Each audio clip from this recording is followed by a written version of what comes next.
¿Cómo andas, Germán? Bien, ¿y vos? Muy bien. Vamos a hablar de números, ¿no? Porque las perspectivas de la economía a nivel mundial y sobre todo en este marco de pandemia preocupan y mucho, sobre todo si le damos, y lo estábamos hablando recién fuera de cámara, caras a esos números de la economía, ¿no? ¿Qué panorama mundial tenemos?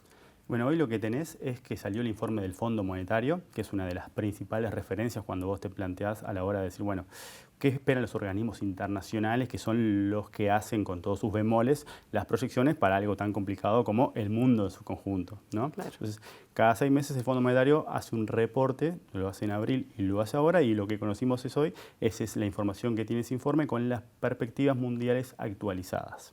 Y obviamente, ser columnista de economía en un año tan particular como este, nunca son buenas noticias las que uno trae, pero siempre puede ser como un esfuerzo para tratar de encontrar algún brote verde o algún punto de optimismo en todo este caos que generó la pandemia. Y lo que vos tenés es que en realidad las perspectivas, la economía mundial va a caer bastante. La proyección puntual es una caída del 4.4% para este año, pero es menos de lo que se prevía que iba a caer 6 meses atrás. O sea que en perspectiva hay una mejora porque los resultados de los meses que van más o menos entre abril y junio son un poco mejores de los que vos tenías pensado en abril cuando conociste la información del informe anterior. Claro, igual es una caída que según estamos viendo ahora en pantalla, hacía tiempo que no se veía. Y bueno, ahora si estás viendo la pantalla, lo que ves es el gráfico, que lo que tiene es la evolución del Producto Interno Bruto para todo el mundo. Ahí Claro. está todo metido.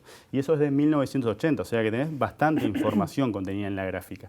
Y para tener una referencia, lo que todos más o menos tenemos en la cabeza antes de esta crisis era la crisis financiera del 2008, que fue también una debacle, ¿sí? Pero fue una debacle que estuvo más concentrada en los países más occidentales, ¿sí? Principalmente en Estados Unidos y en Europa. En ese conjunto, en paralelo, el conjunto de países asiáticos, que en general son como el motor de la economía, no tuvieron ese problema que tuvieron los países de Occidente, entonces empujaron el mundo. Lo tuvieron en el 97. Claro, ahí en el 2097 tuviste aquella crisis que también se fue contagiando, que nos terminó pegando años más tarde. Entonces, cuando vos ves el gráfico, lo que ves es que la referencia que tenemos como una gran crisis es 2008 y es un crecimiento casi nulo. O sea, Claro. cuando ves la proyección del 2020 a la luz de lo que fue la caída en la crisis de 2008, ahí ves efectivamente que esto tiene otras características, ¿no? Otra magnitud, justamente porque es un evento que es sincronizado en el mundo. Todas las economías cerraron de golpe, ¿sí? En ese shock de oferta que tenemos, y ya no tuviste un mundo asiático que te empujó como en el 2008. Ahora es generalizado.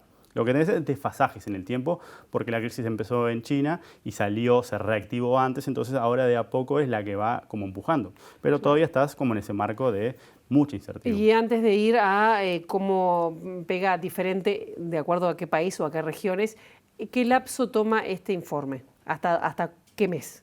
Y bueno, tiene información hasta el mes pasado. Hasta el mes pasado. O sea que todavía estás como en ese punto. Hasta septiembre. Hasta ahí, efectivamente. Obviamente hay matices en relación al grupo de países que vos veas, pero obviamente todavía no agarra por ejemplo, no agarra este segundo rebrote que estamos viendo en muchos lugares del mundo. O sea, Y sobre todo que de en hecho lo Europa, pone claro, sobre la mesa como uno de los riesgos a la baja que tienen las perspectivas contenidas en este informe.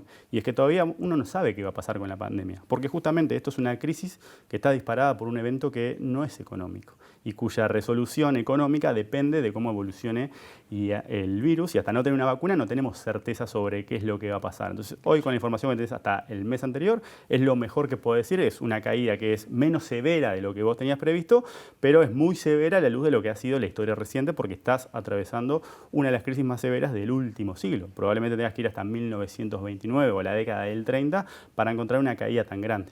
Bien. Países emergentes, países avanzados, es decir, ¿cómo pega diferente de acuerdo a las regiones o el grado de desarrollo de los países? Y bueno, ahí lo que tenés es que son las cosas buenas de estos informes, es que no solamente te dan la foto del mundo, sino que también podés ir haciendo doble clic y te vas metiendo. Y entonces una primera desagregación es, bueno, dividimos el mundo entre lo que el Fondo Monetario considera países emergentes o en vía de desarrollo, donde ahí el motor principal es China y donde efectivamente han sido los motores del crecimiento durante décadas pasadas. Y ahí lo que tenés también es una caída generalizada, donde solamente el único país que no va a caer es China. Pero China va a crecer un poco menos por debajo del 2%. Cuando vos decís China, bueno, China durante casi 40 años creció en promedio al 10% anual. Un crecimiento del 1% es también algo que te da la magnitud caída importante en relación, de lo que es. claro. Si vos tenés, China hoy es la principal economía del mundo, ¿sí? el 18% de la economía global está representado por China. En segundo lugar viene Estados Unidos con 16% y después India entra tercero con 7%. India también pertenece a ese conjunto de economías avanzadas, pero va a caer y va a caer mucho y va a arrastrar el conjunto de los emergentes porque va a caer un 10%. De hecho, hay un deterioro mayor en la economía india de lo que se tenía previsto por un montón de factores vinculados al desborde sanitario, a un montón de sectores que hoy son los que están más vulnerables ante la situación particular, porque es asimétrica desde el punto de vista sectorial. Entonces, además estamos hablando de países que son muy poblados, tanto China como India. Además, justamente lo que hace que sea mucho más difícil contener la pandemia, contener el virus. Entonces, cuando vos mirás el mundo emergente, el único brote que tenés ahí es que China medianamente ya ha reactivado, porque empezó con todo esto en enero, y no va a caer. O sea, pero tampoco va a generar, cuando vos lo mirás en conjunto, un motor del crecimiento que, por ejemplo, empuje la demanda por materias primas, que es lo que vende nuestra región. ¿Y qué pasa con los países y las economías emergentes? Bueno, ahí tenés una mejora del panorama en relación a diferencia de lo que pasa con las economías emergentes, que empeoraron en relación al informe anterior, en el mundo de economías avanzadas, que más o menos representa un 43% del PIB mundial, ¿sí? Ahí destaca Estados Unidos, que es la segunda economía más grande. Lo que tenés es un mejor panorama porque la evolución de la actividad hasta la información que vos tenés en el pasado, ha sido mejor de lo previsto, tanto en Estados Unidos como en Europa. Pero de vuelta, lo que decíamos, esto no sabemos qué va a pasar hasta que más o menos no haya una certeza en relación a cómo evoluciona el virus. Y lo que está pasando en Europa es que estás teniendo una segunda ola. Por ejemplo, destaca el caso de España, ¿sí? Que va a caer casi un 13%. ¿Por qué? Porque es una economía muy dependiente del turismo. Entonces, cuando vos mirás el impacto de la crisis, lo que tenés es justamente que hay sectores que son mucho más vulnerables porque son más intensos en contacto físico, el turismo. ¿Qué pasa a nivel regional? Que me imagino que tenemos una situación aparte si hablamos de Brasil. ¿Y qué pasa con Uruguay?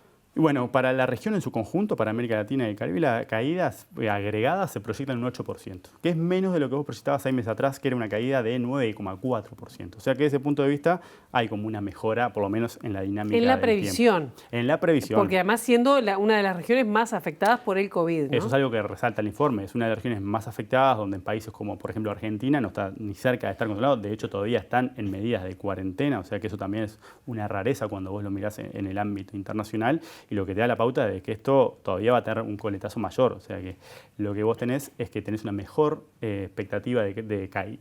Es raro decirlo, pero es una caída menos severa de la que tenías prevista en Brasil, que naturalmente Brasil, cuando vos lo mirás de vuelta y ranqueás los países por su tamaño, es la 9ª economía mundial. Brasil. O sea, es una verdadera potencia que cuando le va bien o le va mal, te mueve la aguja en términos regionales. Entonces vos lo que tenés en la región es una caída agregada del 8% con distintas realidades. Entre los más golpeados tenés a Perú, que va a caer casi un 14%, y tenés a Argentina, que va a tener un 13%. Argentina, que es una economía que ya arrastraba muchas dificultades antes de ser golpeada por la pandemia y hoy muestran unos números que son alarmantes. Claro. Son alarmantes porque en perspectiva lo que dan es una pauta de que la situación no va a ser complicada en el 2020, en el 2021, en el 2022. Va a ser complicada por décadas, porque vos tenés hoy que el 40% de la población está por debajo de la línea de pobreza y que en la población infantil eso aumenta 20 puntos más. O sea que efectivamente esto va a tener un lastre, por decirlo de alguna manera. Es una crisis que va a generar un aumento en el mundo, pero en particular en algunas economías donde destaca Argentina, que va a exacerbar todas las desigualdades y todas las tendencias que vos ya tenías antes de marzo del 2020 o antes 6 de cada 10 personas, de niños y niñas. Esa es la estimación de UNICEF, efectivamente. Por debajo de la línea de pobreza. Y 40% de las población en general está por debajo de la línea de pobreza. ¿Y qué pasa con Uruguay? ¿Está dentro de los menos golpeados? Y Uruguay está junto a Paraguay dentro de los menos golpeados. Paraguay, el fondo espera una caída del 4% y para Uruguay es una caída del 4,5%. Después, si vos lo agarrás, si vos tenés, bueno, ¿qué otras referencias tenemos para comparar? ¿No? Más cercanas aparte, porque también tenés los riesgos de que al abarcar mucho, viste, esto es un informe para todo el mundo, bueno, capaz que el grado de detalle que vos tenés en cada uno de los países es un poco más laxo, pero vos tenés la referencia, por ejemplo, lo que está en la ley de presupuesto, en la previsión o el encuadre macroeconómico, que es una caída de 3,5%, o sea, un punto porcentual menos que lo que prevé el fondo, y la encuesta de expectativas que releva mensualmente el Banco Central, que lo que se está pautando es una caída del 4%. O sea que hoy el Fondo Monetario está siendo más pesimista que el gobierno en el marco del proyecto de presupuesto y que los analistas relevados por el Banco Central en la encuesta de expectativas del mes de septiembre, que esperaba una caída del 4%.